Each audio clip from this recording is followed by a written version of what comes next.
I'm going to show you how to get 100% yield bonus in Farming Simulator 25. I'm going to make an assumption here in this video that you already know how to attach vehicles to your tractor and how to use them. If you don't, well, it's quite simple. All of the vehicles I'm going to show you today, all you need to do is get in your tractor, reverse up to it, and at the bottom of the screen you can see it says attach tool. Click that, and then just turn them on, lower them, etc. onto the field and use them. So for this one, I have to lower it, and then I turn it on with B, keybind joys in the top left, and then it's turned on, and we just drive it over the field to then seed the field. That is all I'm going to be doing with every single machine I'm about to show you. If this video is helpful for you, please click that subscribe button, and I cover all of the latest games. So, we need to do a few things. Most of this is actually going to be with preparing the soil for our yield bonus. So number one is mulching it. And one thing I must mention is that in order to actually get 100%, you do actually need to have already had a previous crop. So like this crop stubble here, after you've harvested it, what that does is basically when we mulch it, if I can find mulchers, here we go, it's under soil cultivation.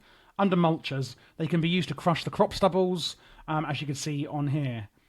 So these basically crush the crop stubbles into the soil and kind of work as like a, I guess it's better for the soil. It kind of just, dies and goes into like a semi-fertilizer, I guess. I don't know much about farming. But you need to mulch the fields, okay? So the first thing that you do is that. You also need to plow your field. You can use these plows or you can use a subsoiler. I like a plow because it does 6 meters or up to 6 meters, whereas a subsoiler, which is a more gentle version, only goes up to 5 meters. So depends on how much money you have and how much space you're trying to do. If you want to use a plow or a subsoiler, I do believe that using a plow will turn up more stones if you use that, whereas subsoilers don't. Either way, if you do have stones turned on, you will need to use one of these, a stone picker, after ploughing to remove the stones. Once you pick up those stones, you can actually, if you go into statistics, you can actually sell them. So you can make a little bit of money from them. You can see here, I can sell stones at the cement factory. So you can sell those stones that you get. So again, we are going to mulch our fields after the first harvest.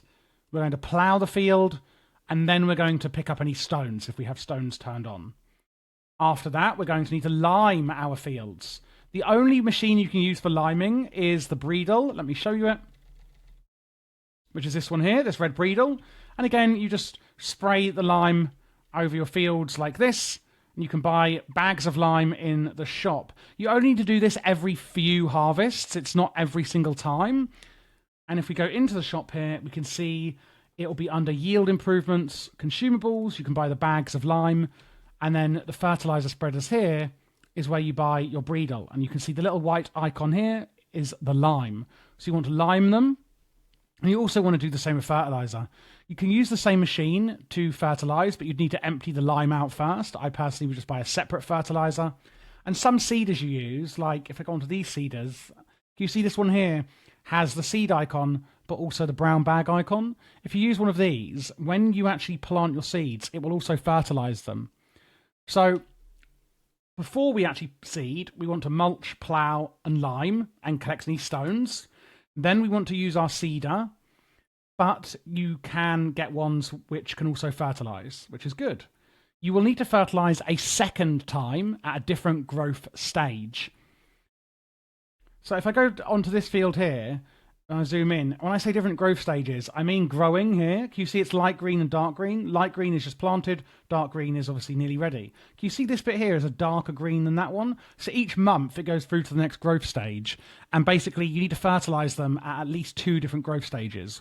One of them can be when you seed it, if it has that fertilizer, and then just wait to the next month and fertilize it again, and that will get you to 100% fertilized. So you've mulched, you've ploughed, you've limed, you've picked up stones, and you've fertilized. You do need to weed them. If you have weeds turned on, you could just buy one of these physical weeders, or you can go into sprayers and then get some pesticides for this. Again, in consumables, herbicide. You could also get herbicide and spray them for that. But that's if you've only got weeds turned on in the options. A lot of people don't. So once you've done all of that, then it actually comes to harvesting it. And you may only get to like 97% yield on some crops. And the secret here, which a lot of people miss, is bees. If you actually buy a bee house and plant it, let's say just here, next to my field, or here, for example, you can see the bees coming out. And the bees are actually going to give you a 2.5% yield increase on your crops. And that is the bit that some people often miss. Now, over here, I've got a bee pallet. Can you see here where the bees give my honey? You only need one of these bee pallets for the entirety of the map. And in fact, you're only allowed one per farm. And that is literally the entire map.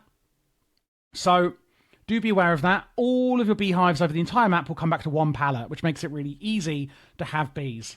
I'm not sure how close they need to be to the fields.